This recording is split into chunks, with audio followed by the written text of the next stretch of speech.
Sa gitna ng katahimikan ng Semana Santa, isang sunod-sunod na pagpanaw ang bumalot sa buhay ng kapuso actress na si Janine Gutierrez, isang sakit na hindi kayang sukatin ng salita at isang pagdadalamhati na dumalaw ng sunod-sunod na parang isang bagyong hindi binigyang babala. Dalawang haligi ng kanyang pagkatao, dalawang ilaw ng kanyang pagkabata, dalawang lola na nagsilbing gabay, kanlungan at inspirasyon ang sabay halos na nawala sa mundong ibabaw. Una ang tinaguriang Asia's Queen of Songs na si Pilita Corrales, ang kanyang mamita, at sumunod si Nora Aunor, si Mama Guy, na hindi lamang superstar sa mata ng sambayanan, kundi superstar din sa puso ng kanyang apo. Hindi madali ang mga araw na yon para kay Janine. Sa isang Instagram channel post na puno ng hinanakit ngunit may halong pasasalamat, ibinahagi ng aktres kung gaano kabigat ang pinagdaraanan niya at ng kanyang pamilya. Aniya, 10 araw siyang walang ibang ginawa kundi dumalo sa lamay. Mula alas 4 ng hapon ng Abril 16, katatapos lamang nila sa burol ng kanyang mamita nang muling tumawag ang kanyang kapatid alas 10 ng gabi para naman humanap ng silid sa chapel, ngayon para sa kanyang mamagay. Sa isang iglap, 2 haligi ng kanyang buhay ang biglang nawala. 2 babae na parehong may malalim na impluwensya hindi lamang sa showbiz kundi sa mismong pagkatao ni Janine. Si Pilita Corrales, ang kanyang mamita, ay isang alamat, ang unang babaeng Pilipina na nagtagumpay sa Latin music scene at isang matatag na presensya sa tuwing kailangan ni Janine ng gabay.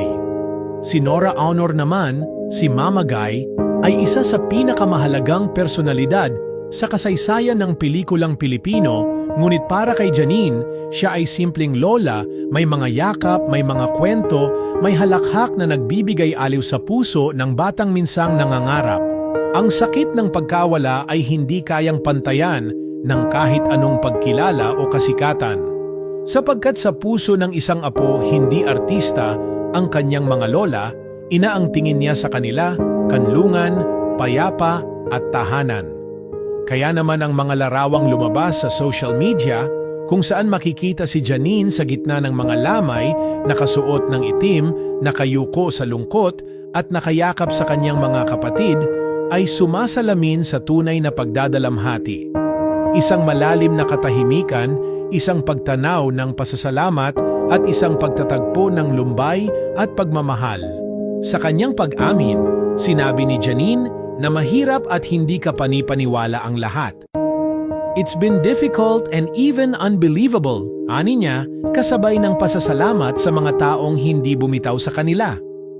You have helped us so much with your support and love, dagdag pa niya. Marahil ito na rin ang tanging nagpapalakas sa kanya ngayon, ang pakikiramay ng mga taong nagmamahal sa kanilang pamilya, ang mainit na yakap ng mga kaibigang nakiisa at ang dasal ng sambayanang Pilipino na sumubaybay sa kanya, sa kanyang mga lola at sa kasaysayan ng kanilang pamilya sa industriya. Ngunit sa kabila ng pagdadalamhati, pinili ni Janine na bumalik sa trabaho.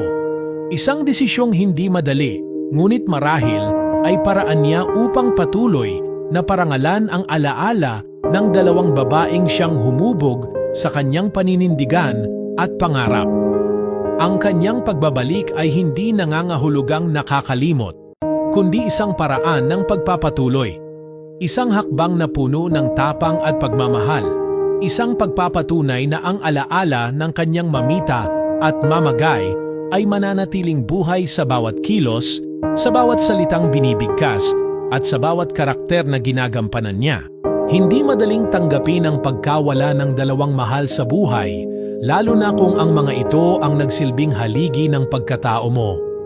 Ngunit sa mga mata ni Janine, kahit wasak ang puso, pinipilit pa ring ngumiti para sa kanila.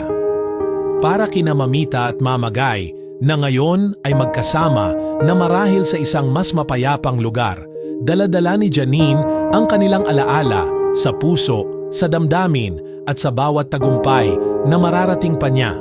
Sapagkat sa likod ng kanyang ganda, talento at tapang ay isang apo na ninanais lang yakapin muli ang kanyang mga lola, kahit sa panaginip man lang.